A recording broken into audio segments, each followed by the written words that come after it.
बिस्मिल्लाहिर्रहमानिर्रहीम। अस्सलामुअलैकुम। आज आपके साथ मैं जो रेमेडी शेयर करने जा रही हूँ वो रेमेडी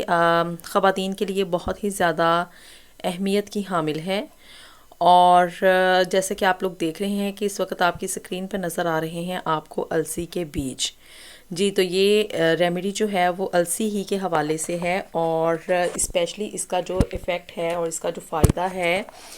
आज उसके बारे में हम डिस्कशन करेंगे। Only and only for the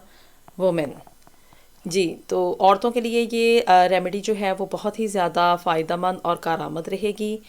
आपने इस वीडियो को फुल एंड तक देखना है और इस चीज़ को अंडरस्टैंड करना है कि आपने इन अलसी के बीजों को किस तरह से इस्तेमाल करना है ताकि आप इसके फुली फ्लेज जो हैं वो बेनिफिट्स उनसे आप अफादियत ले सकें।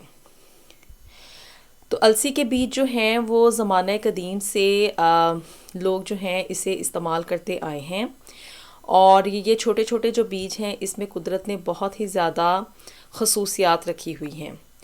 और इन अलसी के बीजों को जो है वो हमारी जो बूढ़ी औरतें होती थीं पिछले ज़माने में वो क्या करती थीं, इन अलसी के बीजों को हमेशा इस्तेमाल करती थीं ताकि इससे जो है उनके जो जोड़ों का दर्द है, घुटनों में दर्द होता है औरतों के, जैसे जैसे उम्र बढ़ती है और उनकी हड्डियों में दर्द रहना शुरू हो जाता है, तो अलसी के बीज इस्तेमाल करने की वजह से क्या है कि उनके ख़वातीन के घुटनों में, जोड़ों में और हड्डियों में दर्द जो है वो मुस्तकिल तौर पर ख़त्म हो जाता है। और जो मीनोपॉज़ की वजह से ख़वातीन में हार्मोनल चेंजेस आती हैं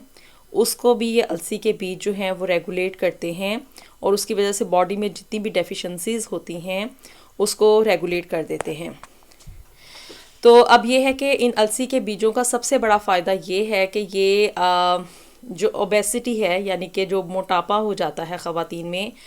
हार्मोनल चेंजेस की वजह से उसको भी ये रेगुलेट करता है। और उसके लिए इसे यूज़ करने का एक ख़ास तरीका है क्योंकि आप देख सकते हैं कि अलसी के बीज जो हैं इसकी जो आउटर स्किन है वो थोड़ी हार्ड है और शाइनी सरफेस है इसकी, तो इसको डाइजेस्ट करना थोड़ा मुश्किल होता है स्टमक के लिए। तो इसकी फुली फ्लेज जो अफादियत है या इसका जो फुल बेनिफिट्स हैं वो आपको तभी ऑब्टेन होंगे जब आप इसको क्रश करके या पीस के इस्तेमाल करते हैं। तो उसके लिए आपने जो तरीका अपनाना है अपने वज़न को कम करने के लिए तो उसको आज मैं आपके साथ शेयर करूँगी। तो चैनल अगर आपको और वीडियो अगर आपको पसंद आए तो चैनल को सब्सक्राइब कर लें और बेल आइकन को ज़रूर दबा दें। तो चलिए मैं आपके साथ शेयर करती हूँ कि आपने इन अलसी के बीजों को कैसे इस्तेमाल करना है। जी, तो सबसे पहले आपने इन अलसी के बीजों को या फ्लैक्स सीड को जो है वो एक पैन में लेके इसे भून लेना है आपने, यानी कि आपने इनको रोस्टेड कर लेना है और हल्की मतलब मीडियम आंच के ऊपर आपने इसको रोस्टेड करना है ताकि ये जल ना पाए बल्कि भून जाएं अच्छे तरीके से। और आपको जब ये भुनने शुरू हो जाएंगे या रोस्टेड हो जाएंगे कम्प्लीटली तो इसकी खुशबू आना शुरू हो जाएगी। खुद ब खुद आपको पता चल जाएगा कि अब ये बीज जो हैं वो कच्चे नहीं रहे।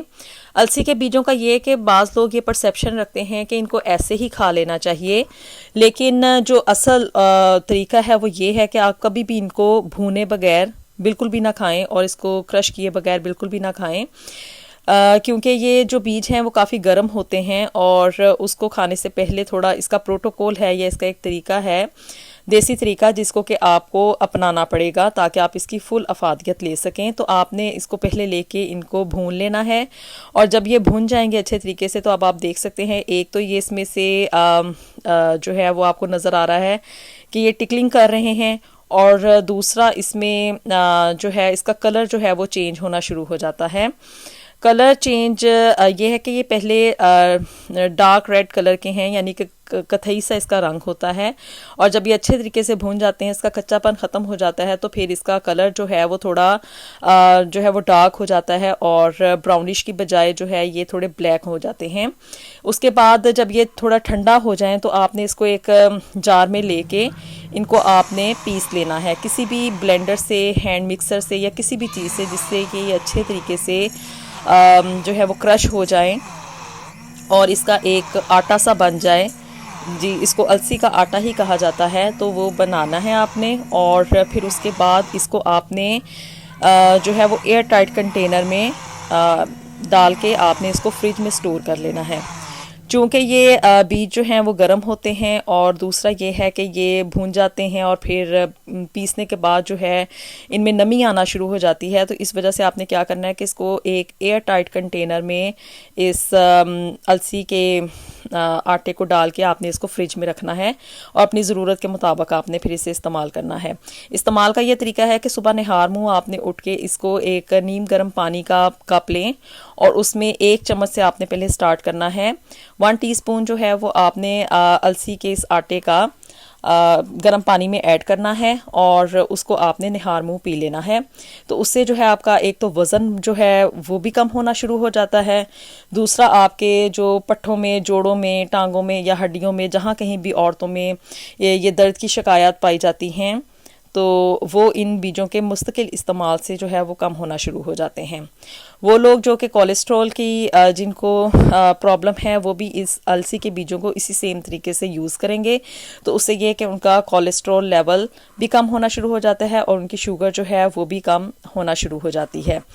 तो ये थे कुछ बातें अलसी के बीजों के हवाले से और इसका यूजेज कि आपने इसको किस तरह से सही तरीके से यूज़ करना है।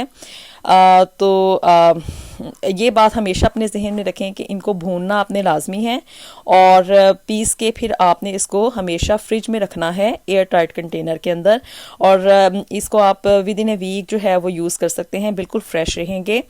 तो ये है कुछ तरीका इसको इस्तेमाल करने का। मिलते हैं आपसे नेक्स्ट वीडियो में with something very interesting and something very new. Until that, अल्लाह हाफिज़।